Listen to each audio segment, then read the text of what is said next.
She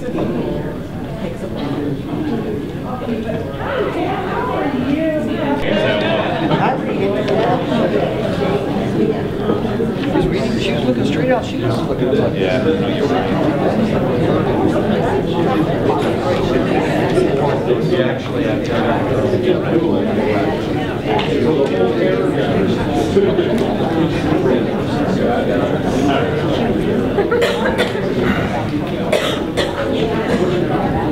Thank you so much for coming out tonight for this very special event, the opportunity to learn about our candidates for City Council.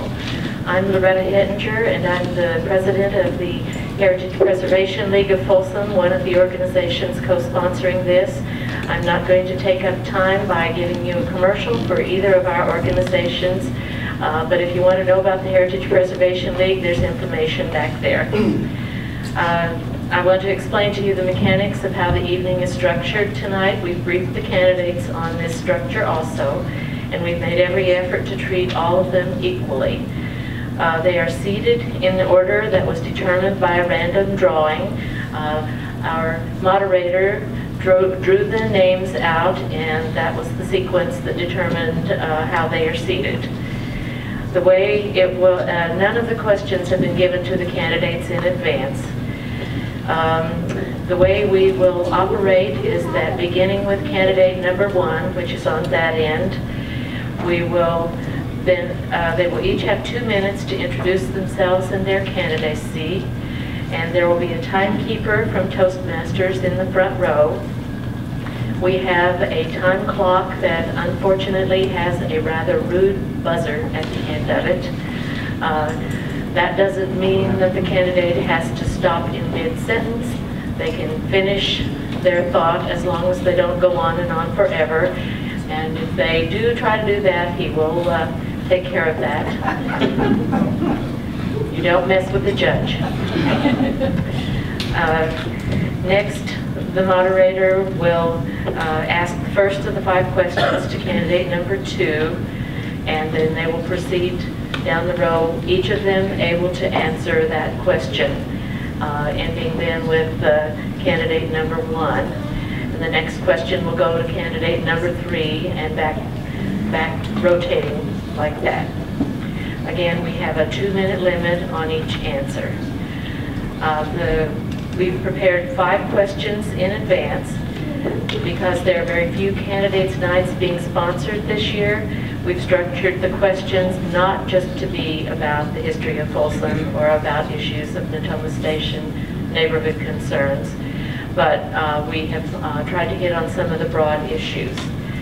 And if any of you have questions that you would like the candidates to answer, if you didn't find that out as you were coming in the door, there are index cards back there that you can write your question on, and we have a team back there that will sift through them and pick out the ones that are of broader appeal and that we haven't already asked of the candidates.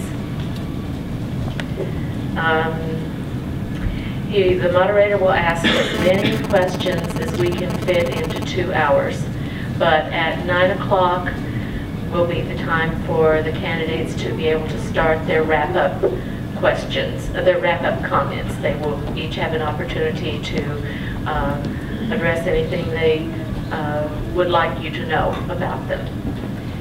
So let me introduce now the Barbara Leary from the Natoma Station Community Organization.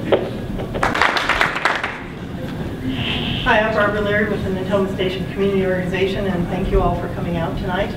I would like to start off with some thank yous for Karen's Bakery, who provided some of the refreshments, the Hilton Garden Inn, Alan Gray of News Blaze, who's here to do some reporting, and Catherine Corbett from the Heritage Preservation League, who helped put this entire event together. And also Bob Cullifer with Toastmasters, who's our official timer, and who also made the name tag for us. I'm going to go on to introduce the candidates now, and I'm going to go in order by how they are on this sheet. It seems to be random, not alphabetical. So if you just want to raise your hand when I say your name, that'd be great. Start with Carrie Howell.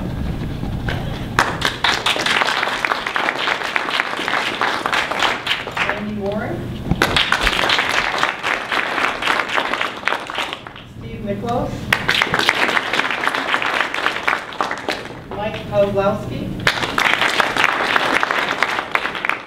Jaya Badiga, and Alex Munoz. Additional candidate, Lindsay Woodward, who was unable to attend. And now I'd like to introduce our moderator, Judge Stephen Bailey from El Dorado County.